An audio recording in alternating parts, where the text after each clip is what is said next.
नमस्कार साथियों, मैं रमेश सिंह चंदेल। आज अपने इस वीडियो के माध्यम से इस वर्ष लोकसभा का चुनाव, लोकसभा का पर्व होने जा रहा है, जिसमें मैं आज वैशाली की धरती, वैशाली बिहार की धरती से आप लोगों के समक्ष रूबरू। हाजीपुर लोकसभा के अंतर्गत आता है और आज हम लोग विद्वान अधिवक्ता की राय जानेंगे कि यहाँ पर जो महारथी लड़ रहे हैं, स्वयं रामविलास, माननीय पूर्व सांसद चिराग पासवान जी आ रहे हैं और आरजेडी का भी बहुत बड़ा यहाँ उम्मीदवार खड़े हैं।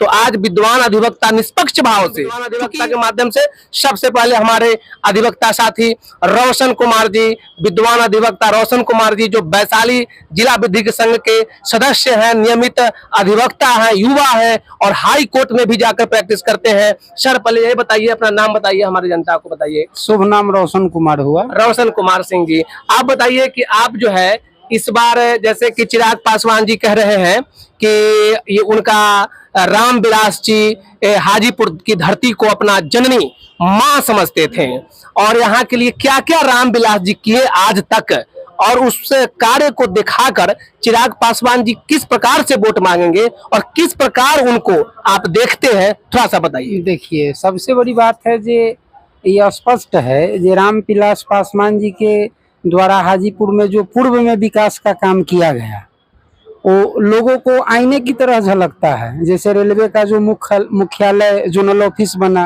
और रामविलास पासवान जी का देन है। चाहे हाजीपुर के तमाम जनता को, हाजीपुर का जो है वो इंटरनेशनल लेवल पर, नेशनल लेवल पर जो एक ख्याति प्राप्त हुआ, उसमें कहीं ना कहीं सराहनीय योगदान रामविलास पासवान जी का है। भले वो है न है वो सेकेंडरी चीज है, लेकिन मान लिया जाए उनके द्वारा जो किया गया कार्य है वो माने हाजीपुर के जनता के प्रति बहुत सराहनीय है। और आज वो नहीं है, उनके जगह पर उनका सुपुत्र अगर चुनाव लड़ रहा है तो मेरे समझ से, अपना पर्सनल ऑब्जर्वेशन है, जो कि मान लिया जाए उसको, उनको जो है वो फुल्ली सपोर्ट कर रहे हैं।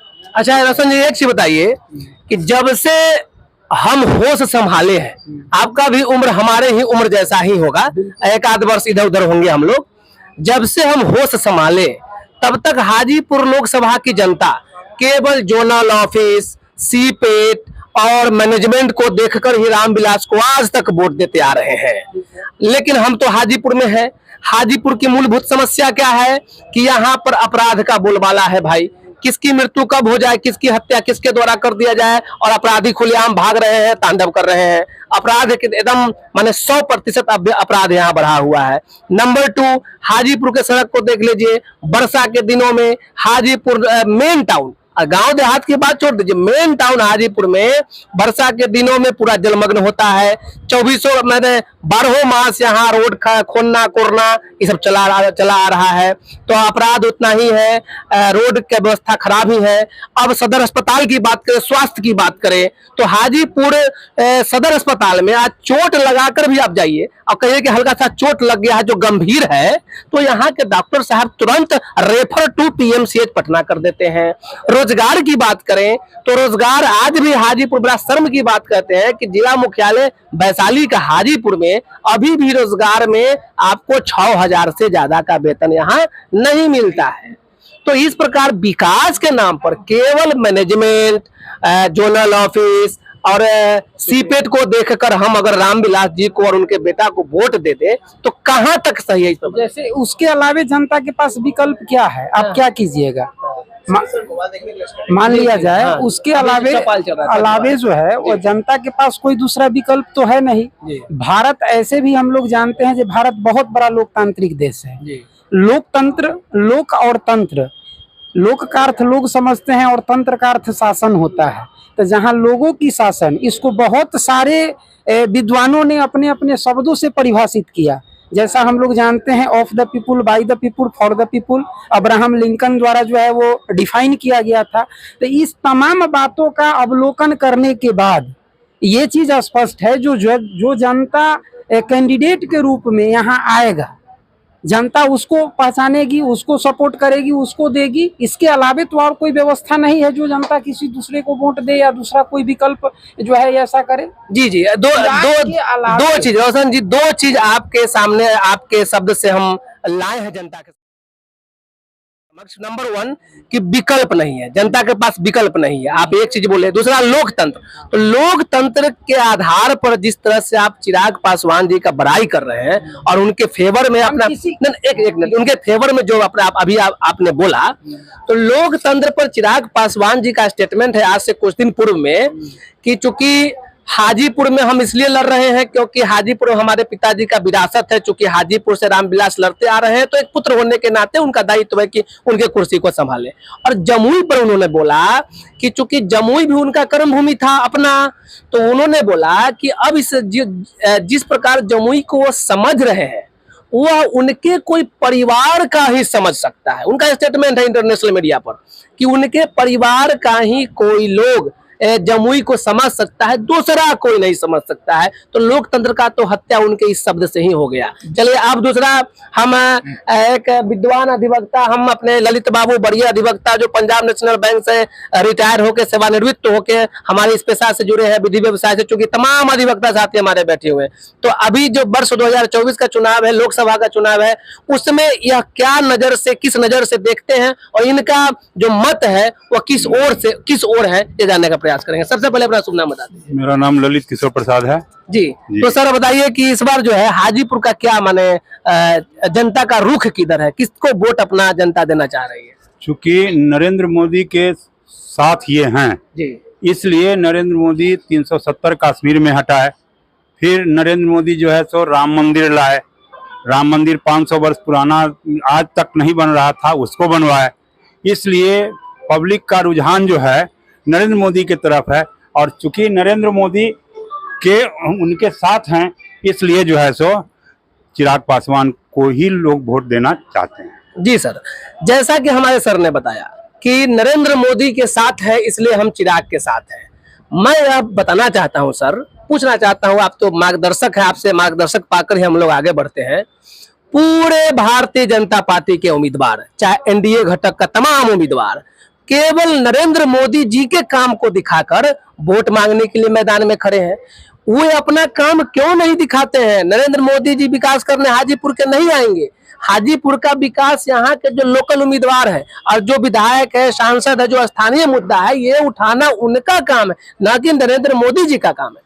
तो केवल नरेंद्र मोदी जी को देखकर जनता अपना प्रत्याशी नहीं चुनाव कर सकती है, जैसा कि मेरा मानना है। क्योंकि हम जो भोग रहे हैं, हमको जो चाहिए और विकास में जो होना चाहिए, उस आधार पर मेरे ख्याल से वोट होना चाहिए। चलिए, सर का एक बहुत बड़े ये चीज रहा कि नरेंद्र मोदी जी प्रधानमंत्री के कार्य को देखकर यह चिराग पासवान जी को अपना मत दे रहे हैं। लेकिन चूंकि अच्छा सर, एक चीज बताइए, अगर नरेंद्र मोदी जी के ही बात को और कार्य को देखकर अगर हम वोट दें तो माननीय प्रधानमंत्री जी परिवारवाद का घोर विरोधी है। लेकिन ठीक उल्टा उनके जो घटक दल के लोग हैं, जैसे अब एलजीपी की बात करते हैं क्योंकि यहाँ के उम्मीदवार है चिराग पासवान जी, उनका तमाम परिवार के लोग चुनावी मैदान में है। इनका अपना बहनोई जो जमुई से है वो भी चुनावी मैदान में है।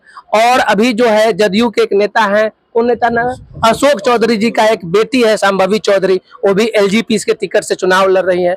तो कहाँ बचे परिवारवाद से? वे कहाँ बचे? वे भी तो एक तरह से परिवारवाद में आ गए। इस पर क्या कहना चाहिए? इस पर हमारा ये कहना है कि इसके अलावे कोई भी अगर इनसे कोई अच्छा काम करके दिखाता, कोई विरोधी, कोई विपक्ष में ऐसा खड़ा रहता, तब पब्लिक उसके पास जाता। तो ऐसा कोई चेहरा हमको नहीं समझ में आ रहा है, इसलिए इनको वोट देना ही ज्यादा ठीक रहेगा। अब सर का एक बात से हम भी सहमत है कि कुछ चेहरा दिखाई नहीं दे रहा है, लेकिन इस पर हमारा यही कहना है कि चेहरा हम लोग बनाने का प्रयत्न भी नहीं करते हैं। क्योंकि चेहरा आएगा कैसे? अब हम निर्दलीय को वोट नहीं देते हैं, निर्दलीय उम्मीदवार को वोट कटवा मान लेते हैं, निर्दलीय कहीं ना कहीं से हम लोग पार्टी पॉलिटिक्स तक ही सिमट जाते हैं, जिस कारण लोगों के पास विकल्प नहीं दिख रहा है। जबकि विकल्प दिखता नहीं है, विकल्प बनाना पड़ता है। अब हम अपने दूसरे विद्वान अधिवक्ता महोदय से बात करें। सर, आपका नाम क्या हुआ? राजेश कुमार जी, राजेश बाबू हैं हमारे विद्वान अधिवक्ता, जिला विधिक संघ वैशाली। चूंकि विद्वानों का संघ है, एक वैचारिक मंच है और विद्वान लोग हैं, बुद्धिजीवी लोग हैं, तो मेरे हिसाब अपेक्षा। सर आप बताइए कि हाजीपुर के लोग किस तरह से इस बार मतदान करेंगे और किधर हाजीपुर का मूड इस बार किधर है 2024 में लोकसभा के चुनाव को लेकर? देखिए, यहाँ कोई विकल्प नहीं है। विकल्प के तौर पर सिर्फ आस लगाए हुए हैं कि रामविलास जी जो हाजीपुर में कर गए, हो सकता है जो उनका बचा हुआ काम हो उनका पुत्र चिराग पासवान कर दे तो हम लोग के लिए बहुत अच्छी बात। सर एक बात बताइए कि कौन सा काम बचा रह गया, क्योंकि जितने दिन से हुए यहाँ के सांसद हैं, मेरे जन्म से पहले से होंगे, क्योंकि जब से हमारा होश है तब से उन्हीं को हम देख रहे हैं, तो इतने दिनों में उनका कोई काम अगर शुरू होता तो बचा नहीं रहता, अगर काम शुरू होता तो बचा नहीं रहता। काम समाप्त तो हो जाना चाहिए, 1 टर्म 2 टर्म 3 टर्म 4 टर्म। अब कोई 10-10 टर्म में कहे कि हमारा काम जो चल रहा है वो अब हम शुरू बंद कर देंगे, तो सर मेरे हिसाब से ऐसा नहीं है। लेकिन आप ये बताइए कि कौन सा काम रामविलास जी का है जो उन्होंने चालू करके गए थे जनता के हित में और आज तक चल रहा है? कह रहे थे कि हाजीपुर को विकसित डिस्ट्रिक्ट बनाएंगे, वो काम बचा हुआ है। बिजली के बारे में वो बोले थे कि बिजली की यहाँ समस्या है, यहाँ बहुत बिजली का बिल होता है, उसको कुछ कम कराएंगे और रेगुलर बिजली देंगे, ये सब बचा हुआ है। इस पर चिराग पासवान भी कई बार यहाँ बोल चुके हैं कि हम बिजली के लिए कई बार यहाँ धरना प्रदर्शन भी किए हैं। हो सकता है कहीं कम से बिजली का समस्या समाधान हो जाए। सड़क हमारी यहाँ बहुत स्थिति खराब है, जलमग्न की समस्या है, वो सब सुधार हो जाए, जो कि रामविलास के अपने जीवन काल में ही वो अपने देख चुके हैं कि हाजीपुर की स्थिति बद से बदतर है। सर ये बताइए कि ये जो तमाम समस्या जो बताए हैं आप, वो समस्या आज से है कि सदियों से चला आ रहा है? सदियों से है, लेकिन उसको ठीक कर रहे थे, लेकिन अब नहीं रहे तो उनका जो उत्तराधिकारी होगा वो कहीं कर दे। कौन कौन समस्या सर अभी तक ठीक हो गया आपके हिसाब से? कभी अभी तो थोड़ा सा नहीं, बिजली का समस्या कुछ हुआ, लेकिन बिल ज्यादा है। यानी लगभग 25-30 साल से तो रामविलास जी होंगे। हाँ, यानी 25-30 साल में बिजली का थोड़ा बहुत समस्या वे ठीक किए हैं, समाधान थोड़ा बहुत समाधान किए हैं। आने वाला 25-30 साल अगर उनको और मिलेगा तो थोड़ा बहुत और बढ़ा सकते हैं। क्योंकि हम लोग तो सर अपना विचार विमर्श करें, हम किसी पार्टी पॉलिटिक्स से नहीं, हम विद्वानों का संघ है, अपना मंथन कर रहे हैं। आज क्योंकि हमारे हम लोग न्यायिक कार्य से बाहर हैं, हमारा न्यायिक कार्य बाधित है, तो रमन चमन के उद्देश्य से ही, लेकिन चूंकि जमीन की बातें हैं, जमीन का मुद्दा है और हाजीपुर में हम लोग रह रहे हैं, इसलिए हम लोगों से अच्छा हाजीपुर को कोई नहीं जान सकता है, क्योंकि हम लोग किसी पार्टी पॉलिटिक्स से नहीं है। अब हम अपने वरीय अधिवक्ता, सर नाम क्या हुआ सर आपका? मेरा नाम श्याम कुमार आरजी हुआ जी। श्याम कुमार जी हमारे वरीय अधिवक्ता जिला विधिक संघ से पूछेंगे कि इस बार जनता का राय क्या है और ये अपना समर्थन इस बार 2024 में लोकसभा के चुनाव में किसको देने जा रहे हैं और किस आधार पर देने जा रहे हैं, सर बताइए। इस बार हम लोग 400 पार के नारा लगाए हैं। 400 पार नरेंद्र मोदी को देखते हुए, विकास देखते हुए हम लोग नरेंद्र मोदी के हित में चिराग पासवान को हम लोग वोट देंगे। सर जैसा कि 400 पार का नारा है नरेंद्र मोदी जी का, सर इससे हम लोग पीछे नहीं है, लेकिन विगत 10 वर्ष से नरेंद्र मोदी जी का सरकार है और उनको हम लोग अपना चुनते आ रहे हैं। इस 10 वर्षों में प्रधानमंत्री के नाम पर केवल और प्रधानमंत्री के अनुसार हाजीपुर लोकसभा में कितना काम हुआ है सर बता दीजिए। हाजीपुर कोर्ट का तो विकास कुछ नहीं बीजेपी वाले किए हैं, लेकिन उनका और एरिया में अच्छा काम था, इसलिए जो है कि हम लोग उनका नाम ले रहे हैं, उनका सराहना कर रहे हैं। इसे कश्मीर मुद्दा वाला सब अच्छा किए हैं, राम मंदिर बनाए, 370 हटाए, इस सबसे हम लोग खुश हैं, इसलिए उनका हम सर आपने बताया सर कि बीजेपी भारतीय जनता पार्टी और मोदी जी को देखकर अगर हम वोट करें, तो जब से मेरा होश है तब से बीजेपी के घटक एलजेपी का यहाँ सांसद है। उसके बाद यहाँ के विधानसभा हाजीपुर विधानसभा के विधायक भी शायद भारतीय जनता पार्टी के हैं सर। भारतीय जनता पार्टी के अवधेश सिंह, इससे पूर्व नित्यानंद राय जी हुआ करते थे। नित्यानंद राय जी के बाद अवधेश सिंह है, वो भी भारतीय जनता पार्टी से हैं और सदियों से यहाँ के विधायक भारतीय जनता पार्टी से ही हैं।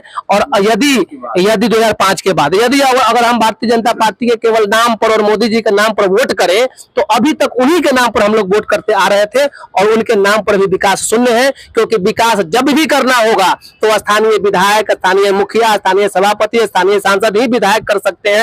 नरेंद्र मोदी जी विकास करने हाजीपुर लोकसभा का नहीं आएंगे। जब हाजीपुर लोकसभा का विकास करने नरेंद्र मोदी जी नहीं आएंगे तो फिर नरेंद्र मोदी जी के चेहरा को देखकर हाजीपुर की जनता क्यों वोट करे, इसके बारे में फिर हम पुनः रोशन जी के पास। रोशन जी बताइए कि हाजीपुर का विकास जब प्रधानमंत्री नरेंद्र मोदी जी स्वयं नहीं करने आएंगे तब फिर हाजीपुर की जनता क्यों मोदी जी को देखकर वोट करे। एक आशा है जो उनके मार्गदर्शन में, उनके नेतृत्व में केंद्र में सरकार बनेगी, उनके नेतृत्व में सरकार जो है वो संचालित होगी, उनके कायदे कानून दिशा निर्देश में जो है वो पूरे देश का विकास होगा। तो एक जनता के मन में एक आशा है जो मान लिया जाए कहीं हाजीपुर से भी अगर उस पार्टी के या उस घटक दल के जो कि उनसे संबंध स्थापित किए हुए हैं अगर वो निर्वाचित होते हैं तो यहाँ का भी विकास होगा, इस प्रकार का आशा है। ऐसा सही बात है जो नरेंद्र मोदी जी माननीय प्रधानमंत्री स्पेशल हाजीपुर आकर वो स्वयं विकास का कार्य नहीं करेंगे। कोई ना कोई पार्टी का लीडर, छोटा लीडर, विधायक हो या सांसद हो या सभापति हो, जो भी हो, उन्हीं को करना है। लेकिन जनता के मन में एक प्रकार का जो है वो आशा है। आशा है एक शब्द छन कर आया है पूरे इस चौपाल में कि एक उम्मीद, एक आशा के कारण हम हाजीपुर वासी, हम वैशाली वासी एक ही व्यक्ति को सदियों से वोट करते आ रहे हैं और इस उम्मीद में कि अब विकास होगा, अब विकास होगा, अब विकास होगा। लेकिन मेरे ख्याल से अब विकास कभी नहीं होगा जब तक ये लोग इस क्षेत्र पर, इस राज्य पर, इस जिला पर कुंडली मारकर बैठे रहेंगे। ये मैं नहीं बोल रहा हूं, मेरा दर्द बोलता है।